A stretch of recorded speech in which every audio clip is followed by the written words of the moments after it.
আজকে আমরা খুব মজার একটা ইংরেজি শব্দ শিখব আর সেটা হলো রেইন। আচ্ছা, একটা প্রশ্ন করি, একটা ঘোড়াকে কিভাবে কন্ট্রোল করা হয় বলুন তো?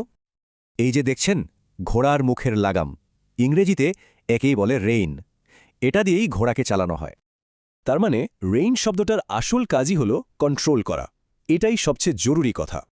ব্যাপারটা কিন্তু শুধু ঘোড়া কন্ট্রোলের মধ্যেই সীমাবদ্ধ না, অন্য অনেক কিছু কন্ট্রোল করতেও এই শব্দটা ব্যবহার হয়।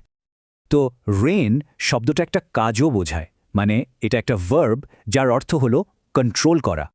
চলুন একটা ছোট্ট গল্প শুনি, তাহলে বিষয়টা একদম পরিষ্কার হয়ে যাবে। এই ছেলেটার নাম রহিম, সামনে পরীক্ষা, কিন্তু ওর মাথায় শুধু ভিডিও গেমের চিন্তা। তো রহিম ভাবল তাকে গেম খেলার এই উত্তেজনাটা রেইন ইন করতে হবে, মানে কন্ট্রোল করতে হবে। আর যেই না সে তার এই উত্তেজনাকে কন্ট্রোল করল, অমনি পড়াশোনায় মন বসে গেল। আচ্ছা, এবার চলুন আমাদের প্রতিদিনের জীবনে এর কিছু ব্যবহার দেখে নিই।